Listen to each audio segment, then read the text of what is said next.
Hey, what up, everybody? Steve Breach coming to you. Tonight's edition of Monday Night Raw was freaking awesome. I was yesing my ass off. Not many times do you get to see two matches of Randy Orton versus Daniel Bryan that were both freaking awesome.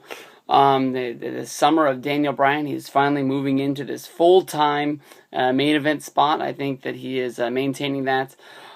First match of the night opened with Randy Orton versus Daniel Bryan. Too much shiat and commotion broke out. Basically, they ruled it a double disqualification, and I think it was Triple H who went to Vicky Guerrero and said that this match had to be redone, and it went through a WWE app, and they had to decide on everybody voting for what they were going to do. They basically decided it was going to be a street fight, and for the WWE fans that watched this show tonight, it was freaking awesome. I think that we had the CM Punk versus John Cena match this year.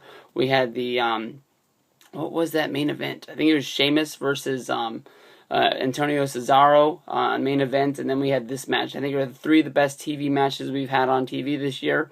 I wonder when they put out that best of SmackDown versus Raw this year if they're going to put some main event matches on there, because there's been some good ones. Maybe it could be the best of SmackDown and Raw main event 2013. I'm not 100% sure how they'll work that out, but from there we had a whole bunch of other matches on there, but a lot of this stuff really was able to come together. Cody Rhodes and Damian Sandow took on Sheamus and his mystery partner Christian. To me, like, Cody Rhodes and Damian Sandow are two guys that I want to get back on track, and maybe they are putting them back on track by putting them in these matches with these guys. But last week, they beat Sheamus. Except for that, since January, since they were in the Royal Rumble Tag Team Championship match against Team Hell No, these guys have been treated like straight geeks and jobbers. And for Sheamus to be brought down to this level is pretty low. And for them to bring in Christian, like Christian's really going to do anything to add to this feud, to me, just sort of shows you, like, I had high hopes for Christian, but Christian coming back more than likely isn't going to really pay off into much of anything. He's just sort of going to sit in this sort of mid-card lull until maybe his deal runs out and he goes back to TNA to try to become a big fish in a small pond again. From there, we had some Caitlyn versus Sana. That match really didn't go on that well, but the highlight of that was AJ dressing up in her muscle suit, much like I did for my Hulk Hogan for Halloween this year. She made fun of Caitlyn. Caitlyn came down there. She was flipping out, running and crying. AJ jumped into the arms. They reenacted the whole Big E and Caitlyn deal that was on Raw a couple weeks ago. And AJ's going to get her ass kicked pretty much. More stuff from the Wyatt family. This is getting really good. I think that people are really going to be hyped to see these guys when they come in. I think everybody's sitting on the edge of their seats hoping that this is the week that they're going to finally get them back.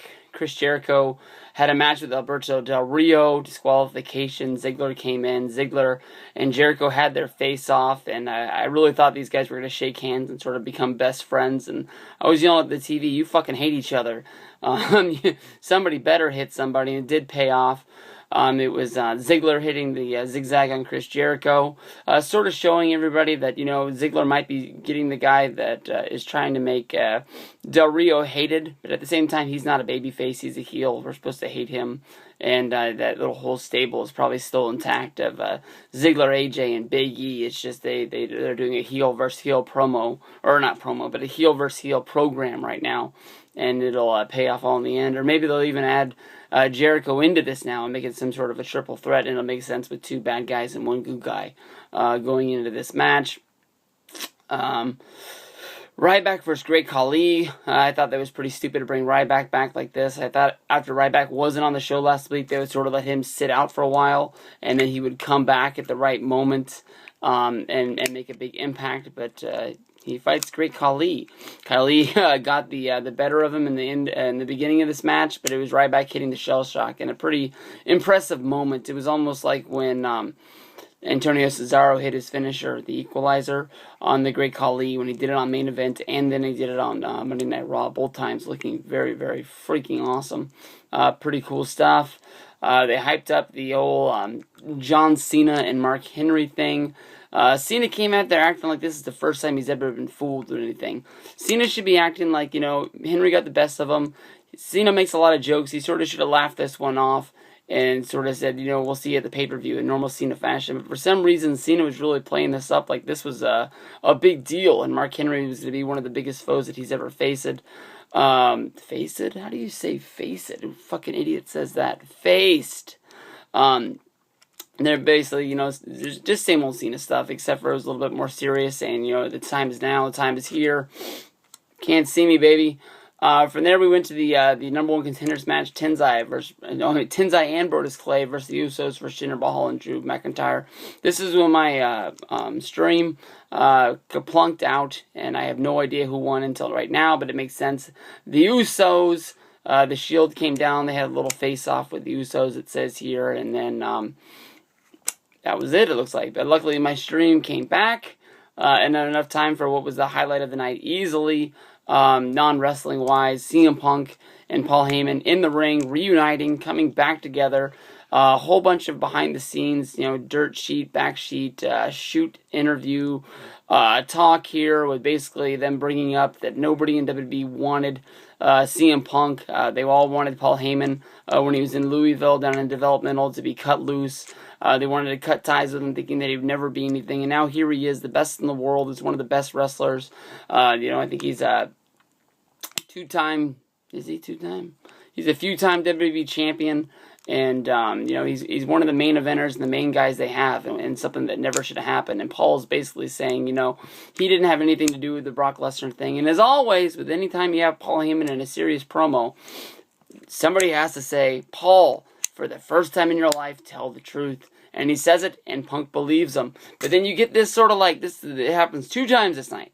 They hug, and you see the eyes of CM Punk, where he's hugging him, but it's like it doesn't really compute in his head. Like he's trying to overthink everything that's going on, and he doesn't really believe Paul Heyman, which you never should believe Paul Heyman, unless you have cash in your hand. Right after that, Darren Young and CM Punk had a match. Same old stuff. CM Punk won the match. But it basically sets up from there.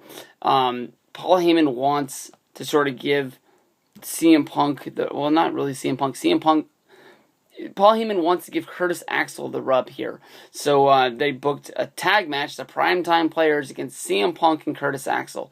Punk doesn't want to be in this match, but since he's booked in this match, he's going to do it, and we're going to go from there. Stephanie McMahon came out. She laid out the grounds for the WWE title ladder match. I'm not sure if we're going to get 2 or 1 ladder matches, but this one is freaking stacked. Who is not in this match? CM Punk, Daniel Bryan, Sheamus, Randy Orton, Christian, Kane, and Rob Van Dam all in one match. That's pretty freaking stacked. That's going to be a ton of fun seeing that fight. Like I was saying, I'm not sure if we're going to get a World Heavyweight Championship one or not, but we're in for some good deals here. From there we go to Mark Henry. Mark Henry comes out. His promo is 100% different than John Cena's. His is more laughing and more funny, trolling the crowd, saying like I had you in the palm of my hands. And all these people from Hollywood are trying to get him to come over there to win some Academy Awards and some Emmys. I was about to say Grammys. He ain't busting no tune. But then we go to the street fight, Daniel Bryan versus Randy Orton. To me, the story of this match, honestly, was Randy Orton was really good, and Daniel Bryan was always coming from behind. Every time that Randy Orton had Daniel Bryan down, Daniel Bryan found a way to get out of the move and hit something of his own, but then Randy Orton always came over from the top. It was a kendo stick that Randy Orton used a few times in desperation to get out of Daniel Bryan's hold, but in the last second of the match, it was actually Daniel Bryan grabbing the kendo stick and actually using it to choke out Randy Orton with it to make him want to tap.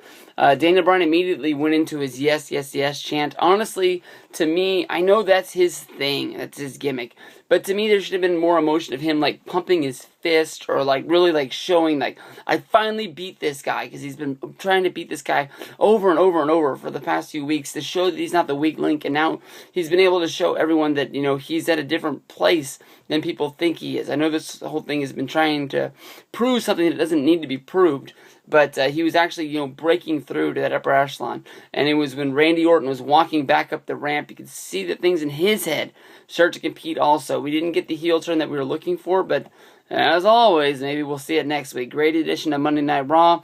You tapped out, Randy Orton. You tapped out. You tapped out. See you next week.